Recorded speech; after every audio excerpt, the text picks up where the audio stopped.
อยู่ใต้ไม่ปลอดภัยมาขับวินมอเตอร์ไซค์อยู่ในกทม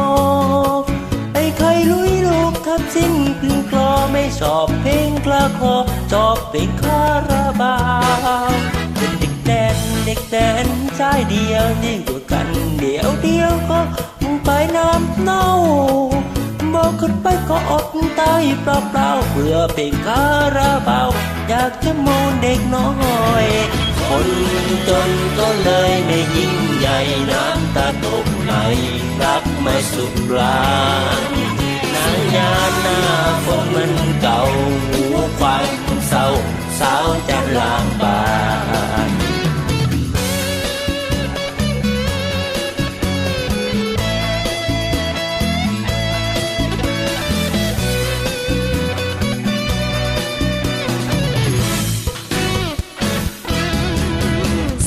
จันน้องนางจากบ้านนามาเสี่ยงดวงชะตาเพื่อจะโชคดี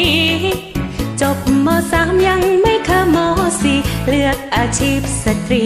ขายบริการ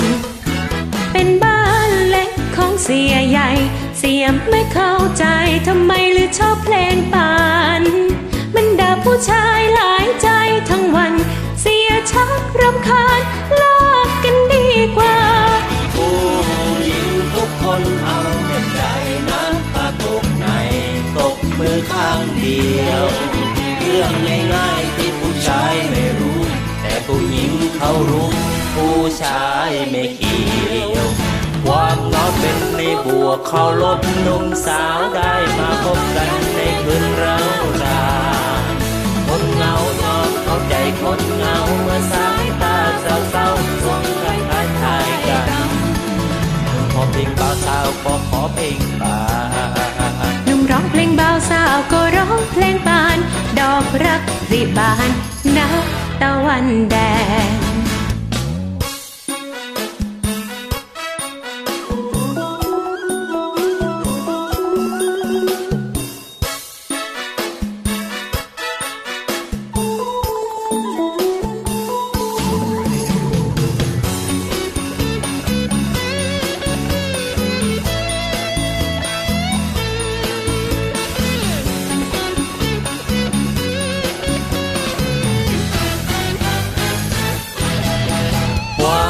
เป็นเนื้อพวกเขาลบหนุ่มสาวได้มาพบกันในคืนเรารา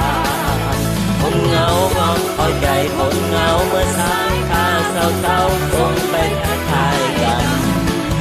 ขอเพลงบ่าวสาวก็ขอเพลงป่านหนุ่มร้องเพลงบ่าวสาวก็ร้องเพลงป่านดอกรักริบานณตะวันแดงหนุ่มสาวสานความสัมพันธ์ย้ายไปอยู่ด้วยกันอย่างเข้าอกเข้าใจเปิดเพลงป่านฟังด้วยกันตอนบ่ายกลับจากวินมอไซค์ก็เปิดคาราบาวส่องแรงรวมด้วยช่วยกันวางของอีกไม่นานมันจะดีกว่าเก่าเป็นสวรรค์เป็นแผ่นดินเป็นดาวว่าจะเปิดร้านเหล้าชื่อร้านบ่าวสาวป่านหนุ่มบ่าวสาวป่านหนุ่มบ่าวกับสาวป่านสองกายหัวใจเดียวกันรวมสร้างตำนานรักทรหดหนุ่มบ่าวสาวป่านหนุ่มบ่าวกับสาวป่านสองกายหัวใจเดียวกันรวมสร้างตำนาน